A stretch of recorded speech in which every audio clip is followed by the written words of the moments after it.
Okay, here is a final video about the MikRIR utility, and this one's about what's in the data files that are generated. So, as we saw previously, um, you can export .map data files. Where are we? Here's an example of some data files we exported in the previous demo. So I want to tell you what's inside here so you can understand how you can get the relevant data and do more stuff with the data. So let's find a relevant example. So here's one I just measured. Where are we? Focusrite. Here. Okay, three structures here that are relevant. This is as they appear in the current version of the utility, and this is how they will appear going forward. So parameters is all the numbers used to make the sweep, to deconvolve the sweep, etc., etc. Anything that's a technical parameter is in here. FS, the sample rate used, is probably the most important thing because you'll need that to generate time and frequency axes. So if we do RIR params.fs,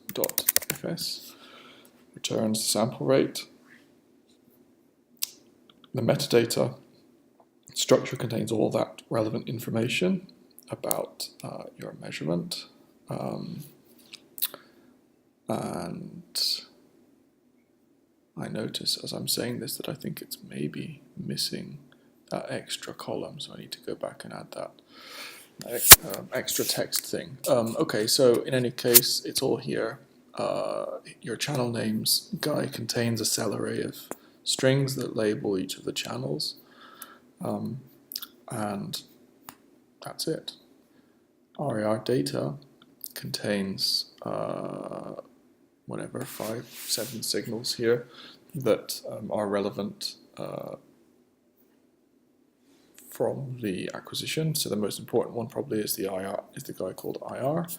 So if we just plot RIR data.IR raw, you get the impulse response. And in this case, there was one channel, so there's one impulse response. Note that the impulse response here has been normalized so that its maximum sample value number is 1.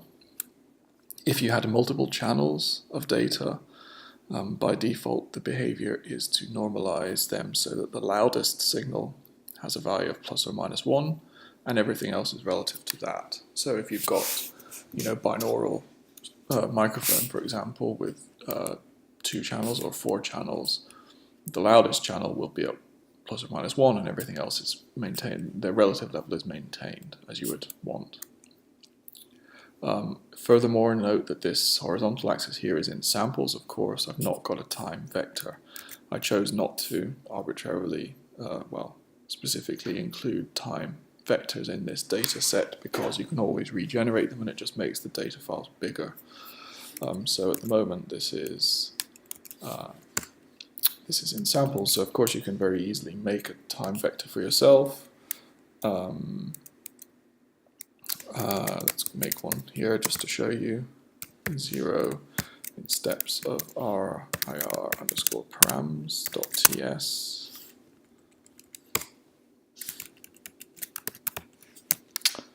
up to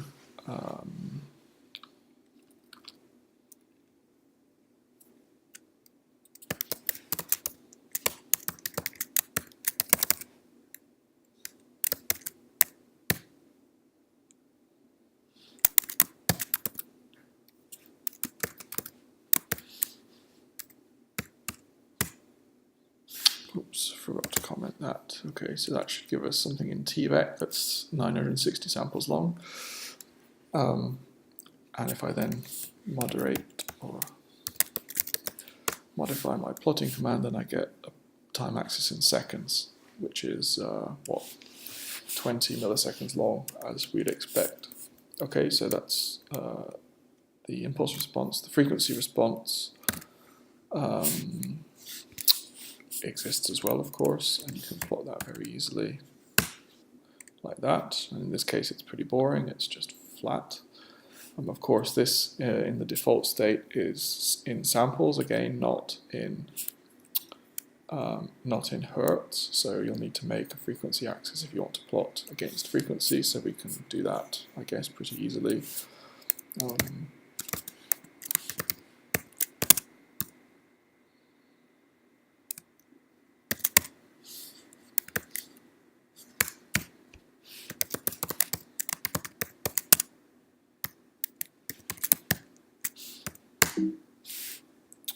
Oops.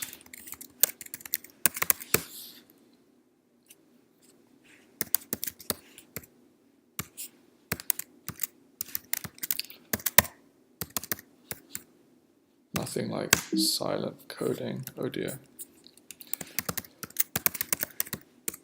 Right, so that should be an appropriate frequency vector. Yeah, looks good. So if we just add this FVec replot, we now get everything up to the 48 kilohertz bandwidth clearly identified. So this is now units of hertz. But you'll need to do that in your own script each time if you want to make appropriate axes, which you probably do. So just to show you something more complicated, here's an example. Here's a script file. Is that the one? Yes, so that was sent to me by one of you for debugging. This actually is from an older version, and the data thing is called data brief here rather than RIR_data. Going forward, it won't be, it will be called just data, so let's just pretend it's not got the brief thing on the end. In this case, we've got 5 signals here, so we can very easily plot those 5 signals. There they are. Great. That's with sample axis. That should work. Yep. That's with seconds. And if you want to add an annotation of a legend with the labeling, which is to say, if you look in this metadata structure, you'll see that this channel names thing is now 1x5 cell rather than a 1x1. Each of these is the relevant label for the microphone. As you specified previously, you can just go in, add a legend. It gives you an error, but actually it works fine. And there you go, each is labeled appropriately.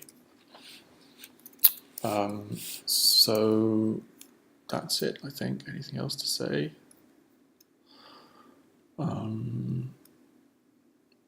Not really, I don't think. Good luck, and thank you.